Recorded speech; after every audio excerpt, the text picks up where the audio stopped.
नमस्कार, मैं जितेंद्र तिवारी। दोस्तों, भारत में अवध ओझा की बकैती और दुनिया में डोनाल्ड ट्रंप की बकलोली का कोई तोड़ नहीं है। डोनाल्ड ट्रंप स्वघोषित इस समय विश्व नेता बने हुए हैं। जो मन में आता है और बकलोली करके चले जाते हैं। और भारत के जो बकैत हैं यानी अवध ओझा जी, उनकी बात किया जाए तो उनके अंदर कुछ योग्यता है। वो एक हिस्टोरियन है, स्टूडेंट्स को पढ़ाते हैं, यूपीएससी जैसे एग्जाम्स क्रैक कराते हैं। लेकिन ट्रंप की तो बकलोली का कोई तोड़ नहीं है। ट्रंप इस समय आए दिन भारत को लगातार टारगेट करते रहते हैं। लगता है कि भारत ने उनकी कोई भैंसिया चुरा ली है और वो लाके कहीं मोदी जी ने दिल्ली में बांध दी है, इसीलिए वो बार बार भारत के पीछे पड़े रहते हैं।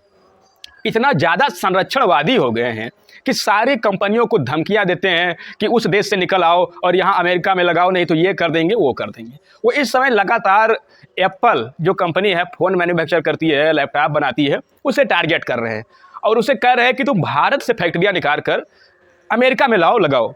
और टिम कुक ने, जो उसके सीईओ हैं, बोल चुके हैं कि मुझे भारत में काम करना है, मुझे वहाँ फैक्ट्रियाँ लगानी है।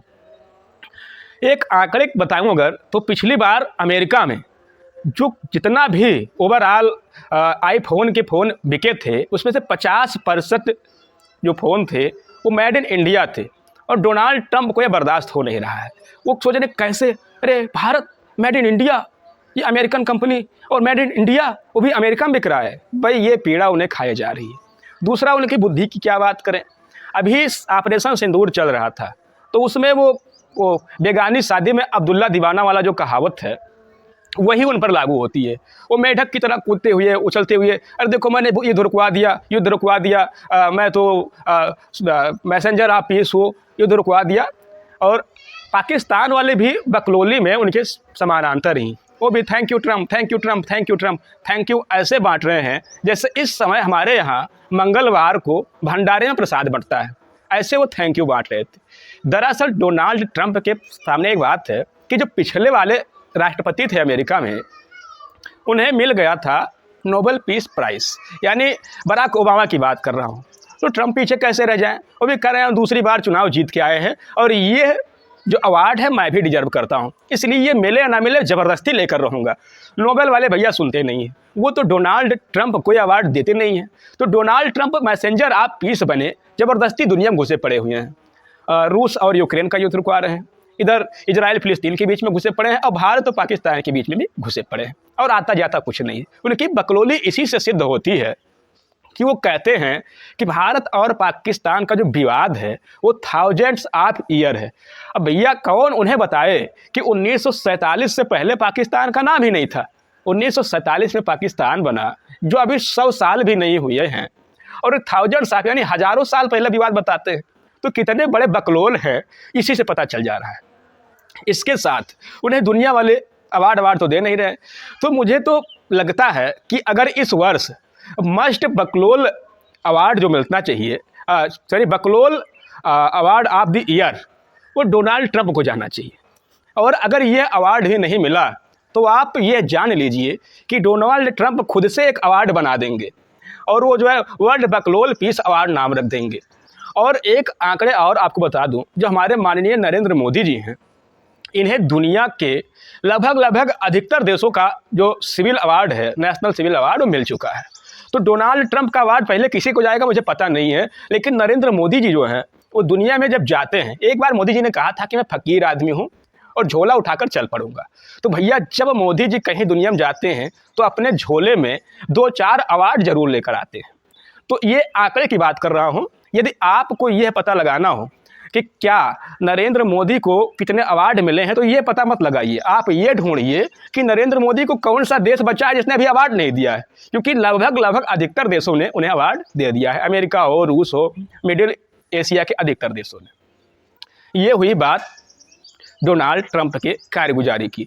तो ऐसी धमकियाँ जब डोनाल्ड ट्रंप दे रहे थे, तो हाल ही में बॉलीवुड की क्वीन और हिमाचल प्रदेश के मंडी से भाजपा की सांसद कंगना रनौत ने ट्रंप को जबरदस्त जवाब देते हुए लिखा था कि ट्रंप तुम होगे अमेरिका के राष्ट्रपति, लेकिन नरेंद्र मोदी दुनिया के सबसे ज़्यादा प्यार किए जाने वाले नेता हैं।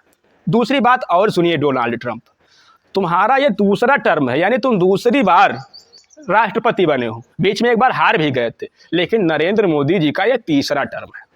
बात तो सही है भाई, और इस बात पर अडिग रहना था, सबको ये बात माननी चाहिए और सही भी है।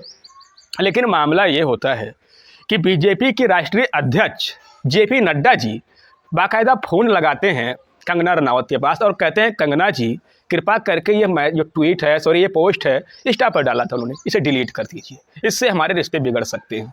कंगना रनावत जो बहुत साहसी महिला है, उनकी इस बात की प्रशंसा की जानी चाहिए। उन्होंने वो मैसेज तो डिलीट कर दिया, लेकिन ट्विटर पर आकर ये बता दिया कि देखिए ये मैसेज मैंने जो है पार्टी के प्रेसिडेंट्स हमारे हैं जेपी नड्डा जी, उनके कहने से डिलीट कर रही हूँ, बाकी मैं अपनी बात पर कायम हूँ। बात सबको पता है, जब देश की बात होती है तो कंगना रनावत हो या जितेंद्र तिवारी हो या कोई और हो, सब लोग एक स्वर से देश के साथ खड़े होते हैं। दुनिया को पता है कि अमेरिका एक नंबर का स्वार्थी, एक नंबर का लुच्चा और कमीना देश है, उसे सिर्फ और सिर्फ व्यापार करना है।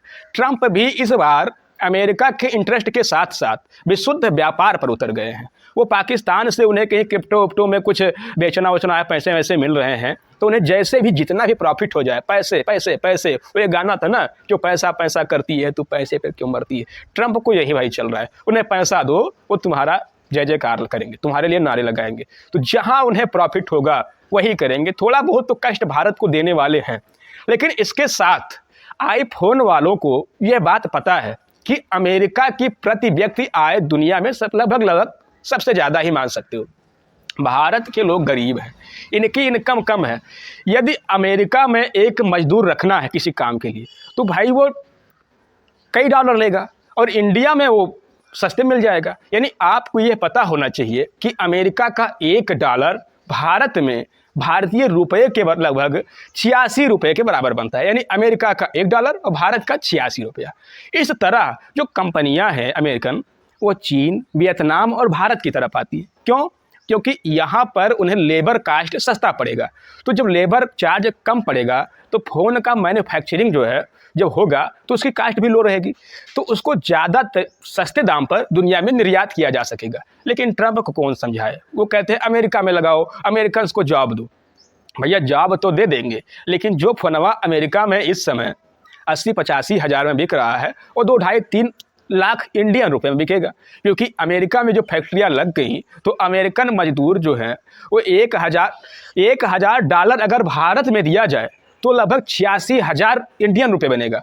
और वही $1,000 अमेरिका में अगर आप देंगे तो 1,000 अमेरिकन डॉलर पर कोई अमेरिकन जॉब करने जाएगा क्या? नहीं जाएगा। तो निश्चित तौर पर एप्पल का अगर मैन्युफैक्चरिंग चीन, वियतनाम और भारत से बाहर किया जाता है, खासकर अमेरिका किया जाता है, तो उसकी मैन्युफैक्चरिंग कॉस्ट बहुत ज़्यादा बढ़ने वाली है।